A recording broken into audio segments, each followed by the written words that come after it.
Buenos días, ¿qué tal? Soy el médico Junior Octavio Melquitaguada, médico de segundo año de la residencia de San Marcos en la especialidad de Medicina de Emergencias y Desastres. En esta oportunidad voy a exponer lo que es Sepsis, que está basado en la guía Sepsis Campaign. Voy a intentar resumirlo y presentarlo de una manera más amigable. Para tener un conocimiento sobre lo que es sepsis, así como se menciona en lo que el tiempo es muy importante en el sentido de que mientras que un paciente esté en un cuadro de una infección y no sea tratado adecuadamente, la infección puede llegar a crecer y expandirse en el cuerpo de la persona y provocar que pueda llegar a complicar a un órgano. Entonces, según la definición de la guía de sepsis, es que sepsis se define como la reacción sobre exagerada de una reacción desmedida del cuerpo frente a un agente externo con el compromiso de un órgano. Entonces, según esto, vamos a ver nosotros aquí en esta lámina en la que podemos ver alguna disfunción en la parte respiratoria con una neumonía y con una pérdida de la función pulmonar o una disminución de la función. Así como también vamos a llegar a ver un compromiso en la parte renal, produciendo que los riñones ya no cumplan su función, como es la función de depurar la toxina. La parte neurológica, el paciente va a tenerse más tendencia al sueño, hipoactivo, ¿ya?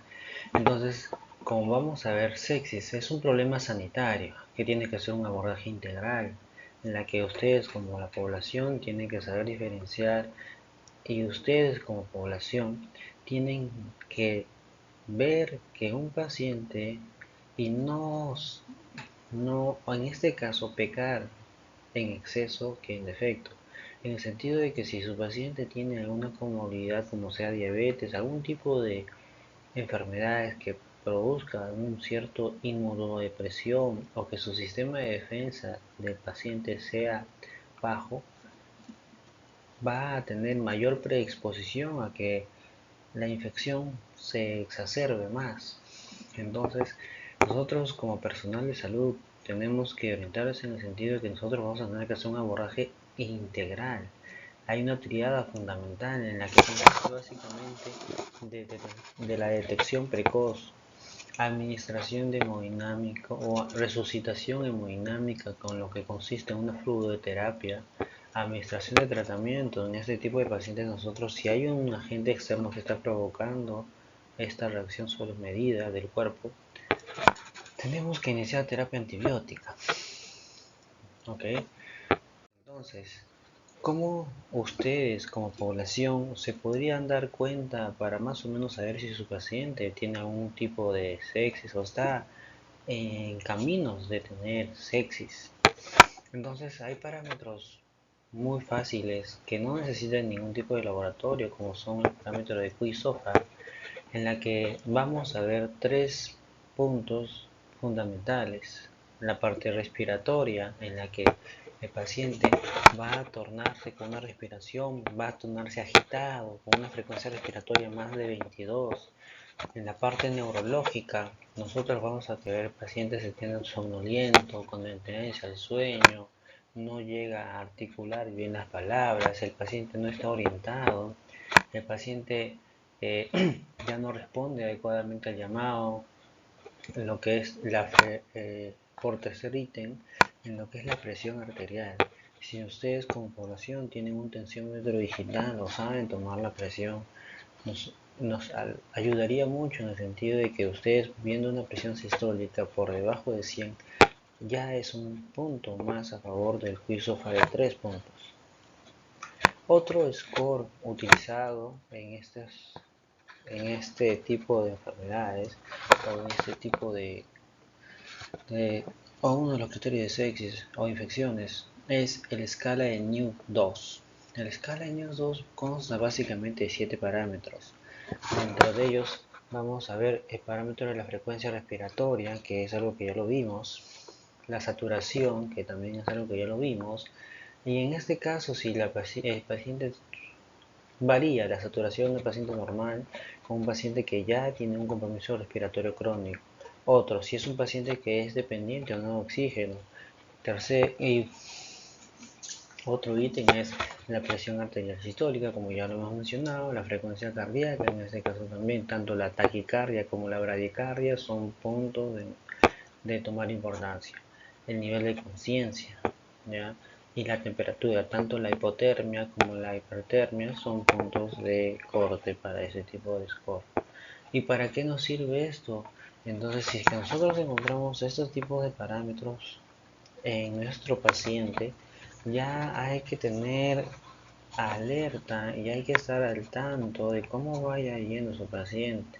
Porque si es que ya tiene varios puntos a favor, según lo que nosotros ya hemos aprendido, este tipo de pacientes sí o sí deberían ir a un centro hospitalario, a un centro de salud, para que puedan ser atendidos de inmediatamente y socorridos sobre todo, en el sentido de que son pacientes que necesitan un abordaje médico para poder reducir su mortalidad, para poder curarse y para poder tratar la infección.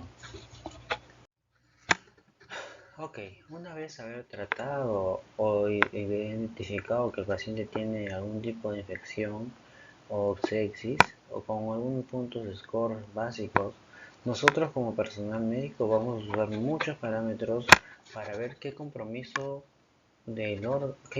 orgánico tiene el paciente. Puede ser de la parte respiratoria con unos parámetros de laboratorio, los parámetros hematológicos con parámetros también de laboratorio, la bilirrubina, que son parámetros de la disfunción hepática, los parámetros de la presión sistólica, el estado de conciencia del paciente y la función renal del paciente. Entonces estos parámetros nos van a orientar si el paciente ya o qué tipo de compromiso de su sistema está afectado.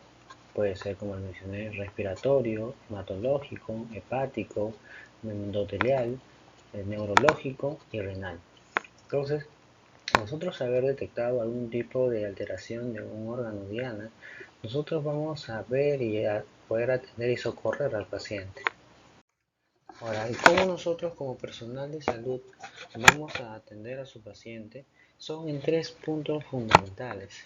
El primer punto fundamental es la reanimación con fluidos. Son pacientes que, como ustedes comprenderán, a veces no toleran la vía oral y lo traen porque ya no come, porque ya no tolera nada, no quiere comer, no hace caquita, ya no orina mucho, está su mucosa seca, está pálido, ¿ya? Entonces,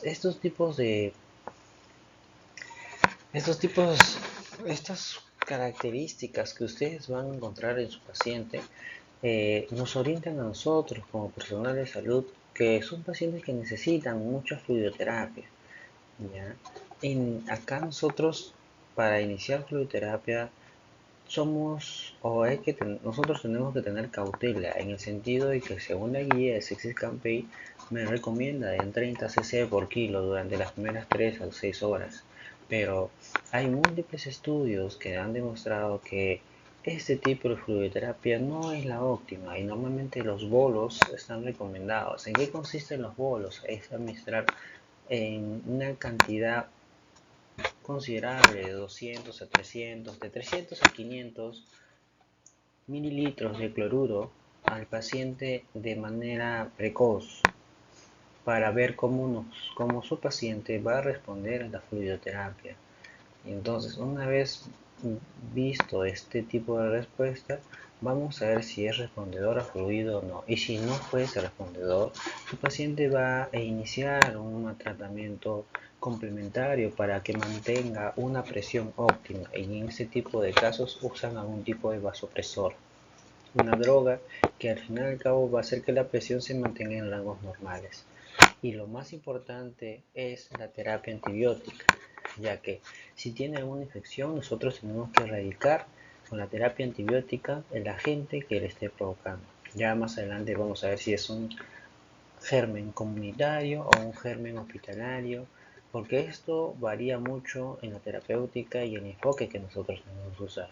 Aunque la guía nos menciona que deberemos nosotros abordar de una terapia antibiótica de amplio espectro y luego ir desescalando paulatinamente y según los resultados de los inocultivos, que son exámenes de laboratorio que nos van a orientar a nosotros como personal de salud qué germen está afectando a su paciente.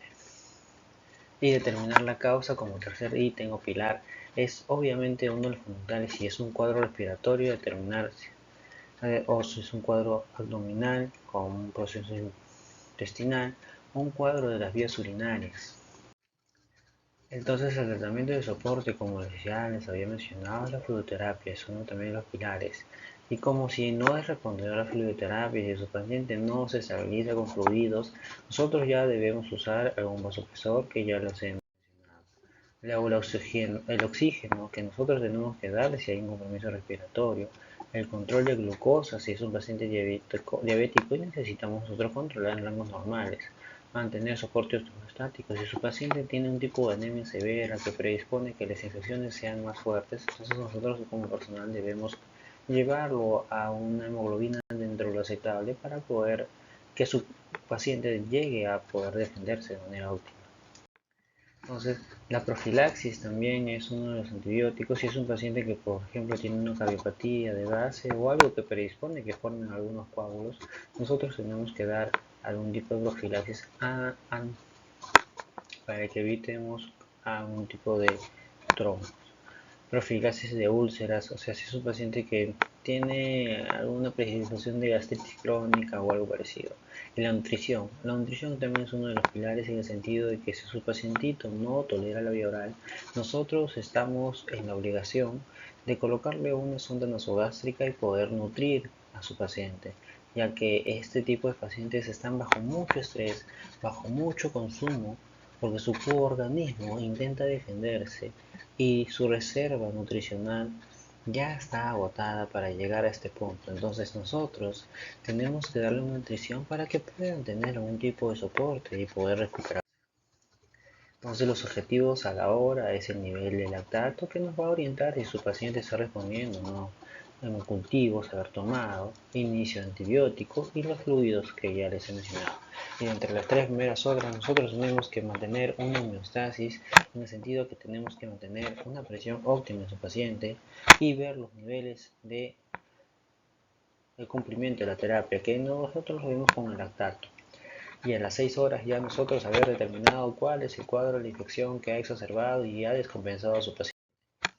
Entonces, en cuanto a los antibióticos, como les mencioné, hay múltiples tipos de agentes que podemos mencionar, pero nosotros tenemos que diferenciar entre los 3 grandes pilares o 4 grandes pilares, la parte respiratoria, urinaria, digestiva y renal. Entonces, en la parte abdominal, como vamos a mencionar, hay que determinar si es un proceso anaerobio, gran positivo, gran negativo y gérmenes que nosotros vamos a poder tratar. Entonces, como se les menciona, ustedes como familiares o pacientes ven que tienen algún tipo de descompensante y tienen predisposiciones como son la diabetes, hipertensión, alguna enfermedad crónica que hace que normalmente tengan infecciones a repetición, lo ideal es que ustedes sepan esos tipos de score, como es el Quiz-Off, el News-2, y algunos parámetros como también es el llenado capilar, o si ustedes entienden que están con escalofríos, que no les pasa con sintomáticos, es idealmente que acudan a un centro de salud porque probablemente ya estén en una infección que su organismo no lo está pudiendo controlar e idealmente sean tratados de manera precoz y no evitar que lleguen al cuadro de sepsis o un cuadro de shock séptico. Entonces, gracias, espero que les haya servido esta exposición.